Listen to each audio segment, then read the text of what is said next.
Hi, Kai Jacobson here. Thanks for coming. Well, this week I would like to talk about handling objections. We're going to keep Target really focused on that topic. What happens a lot is when you're prospecting and trying to build your business, you're going to get a lot of objections. A lot of people are going to say, all different kinds of objections. One of them would be, I don't have enough money. There's no way I could do this. Another one might be, I don't have enough time. I'm so busy. I just would never be able to do a business, an extra business. Another one is, I don't believe in your product. It sounds kind of fishy to me. It's like sounds like a scam. Is this one of those pyramid schemes? I mean, these are the kinds of objections that you're probably going to hear. Or, I'm just not a salesperson. There's no way I could ever sell anything. So those are the kinds of objections, and what I'm here to share is we have this really amazing response to that. It's something I learned, and it's, I think, an amazing concept. It's a one response answers all. That's really rare that you can have that. And this is what it is. And you really want to write this down, and you really want to work with this and practice this, do some practicing with friends and other distributors, and practice this. And the response is, you listen and you really hear what they've said. You might even repeat back what they say so that they feel like they really feel heard. Like, oh, so you really don't feel like you have enough money to get this business going. Yeah, I really don't have enough money. And so you might say that just to warm them up and kind of soften up the blow, and you hit them with this incredible line. And the line is this: it just puts kind of a screw in their brain. It's kind of like it just off centers the way they're thinking. It takes them out of a linear way of thinking into, like, it makes someone's mind kind of disconnect for a second and get open. It's kind of an interesting thing. And when you say, let's say I was talking to John. I like using names, so I'd say, well, John, that's exactly why we're having this conversation. And that one line fits everything. So if let's say John was saying, I just am broke. I don't have any money. I can't do this. And I go, so John, you're really low in money. Yeah, I'm really low in money. It's just really tight. Well, that's exactly, John, that's exactly why we're having this conversation. And John's going to go, he's expecting you to kind of like say, well, this is different, or you basically just went askew, kind of come from an elliptical. I guess the word I'd like to use is elliptical. This is an elliptical way to talk to somebody, and it's kind of coming from the side a little, and you say, John, that's exactly why we're having this conversation. Or let's say John was saying, I just have no time. So your life is really busy. You don't have much time in your life. Yeah, it's really busy. Well, that's exactly why we're having this conversation, John. Well, and then what they're going to always say is, well, what do you mean? And you go, well, if I could show you a way where you could have more time in your life, where you'd be freed up, where you really aren't just a slave to, working all the time, would that be of interest to you? Well, of course, Or, let's say someone says, I don't have any money. That's exactly why we're having the conversation.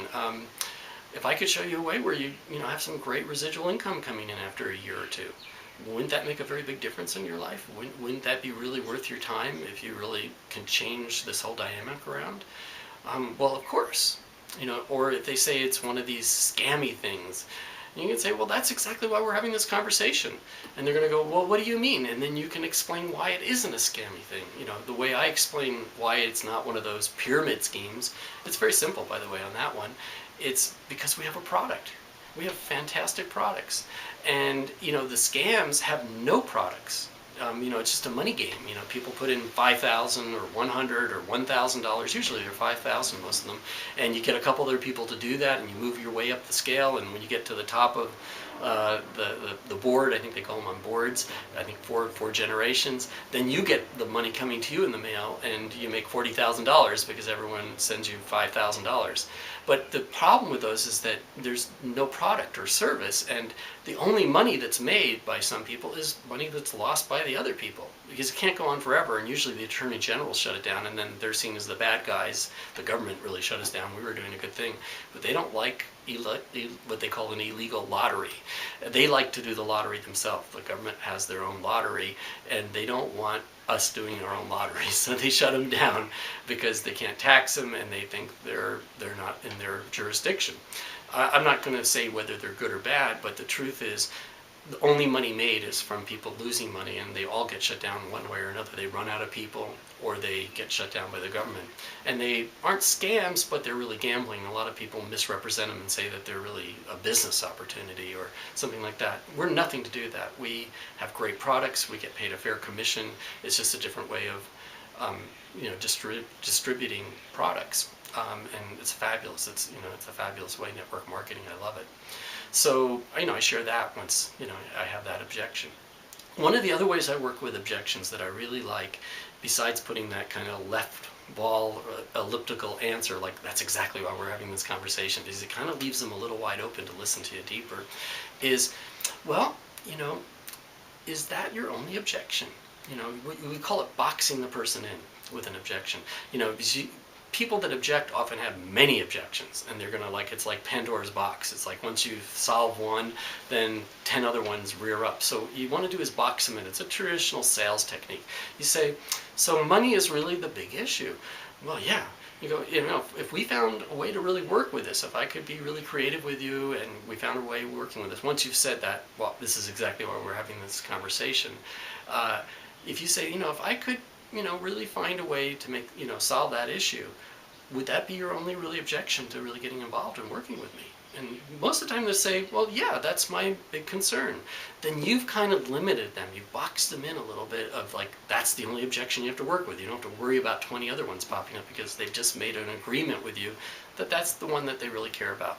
So I like to do that, and then you go to work on the objection. So first you open their mind a little bit by saying, that's exactly why I had the conversation. It's kind of like an Aikido move. It's kind of like moving with a person instead of coming at them like in karate. You kind of blend with them. That's exactly why we're having a conversation. And it kind of opens their mind up. And then you say, well, is this the only really thing that would be blocking you? So you get that out of the way. And then you start creatively working on it. Because this is a great opportunity to make money. So you just work creatively with them. And we have a lot of different ways to talk about it in a way that it becomes an income maker, not a liability and expense. And that's what it's really about.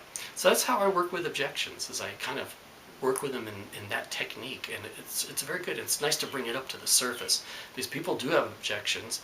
You want to make sure they feel heard.